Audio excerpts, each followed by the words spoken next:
Bismillahirrahmanirrahim. Assalamualaikum warahmatullahi wabarakatuh.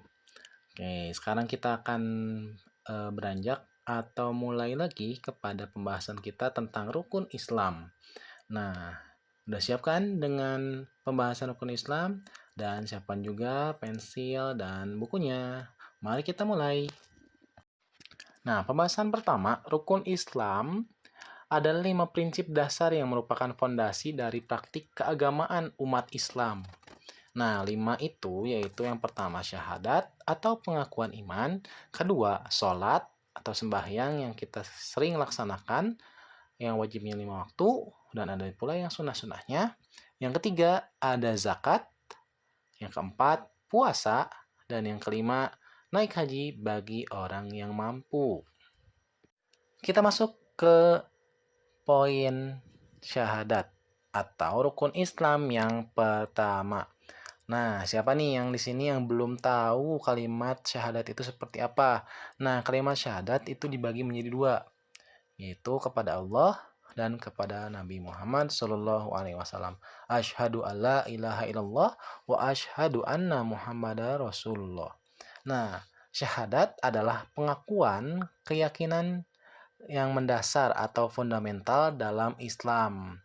Nah, kita menyatakan bahwa hanya ada satu Tuhan, yaitu Allah, dan Muhammad bin Abdullah adalah utusannya. Ini adalah dasar iman bagi umat Islam yang sering kita dengarkan pada saat azan dan di akhir kita sholat, yaitu di at-tahiyatul akhir. Lalu, pada rukun Islam yang kedua, yaitu adalah sholat. Nah, sekarang kita di waktu ini, kalian sudah pada sholat belum? Ada yang menariknya sore, siang, atau bahkan malam. Siapa yang belum sholat? Nah, kalau misalnya belum sholat, langsung lakukan sholat ya.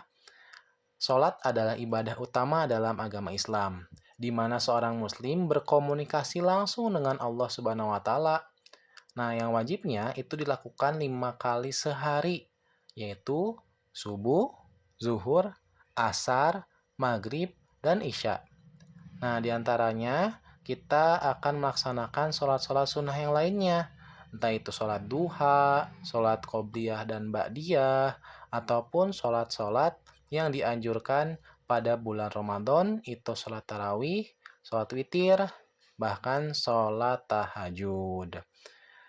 Nah, kalau misalnya kita sholat, itu melibatkan gerakan fisik dan bacaan doa.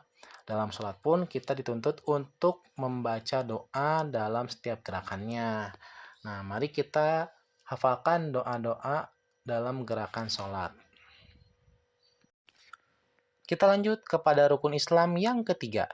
Rukun Islam yang ketiga adalah zakat fitrah.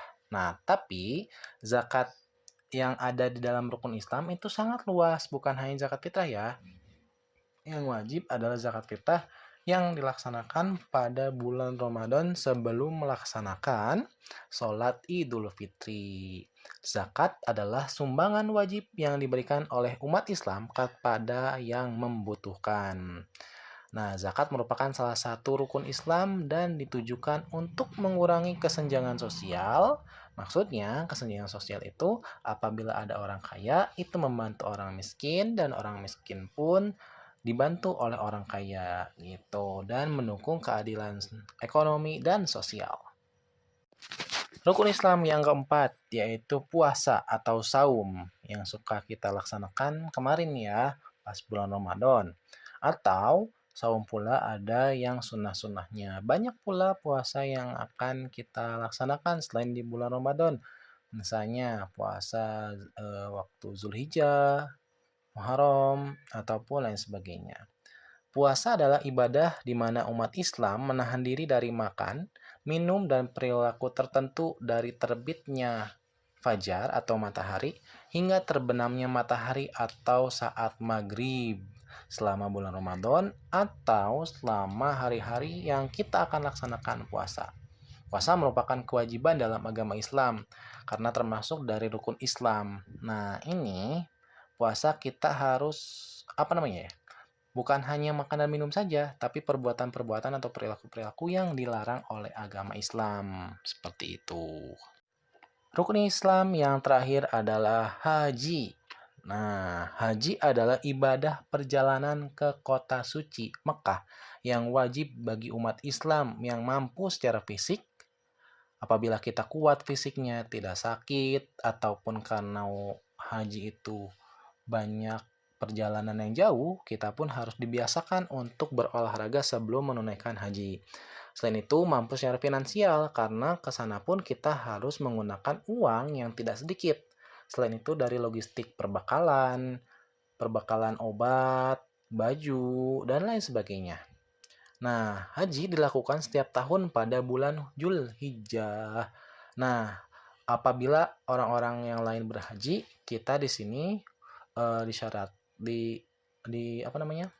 Diinstruksikan untuk melaksanakan puasa Arafah dan memotong hewan kurban, entah itu dari sapi, kambing, ataupun lain sebagainya.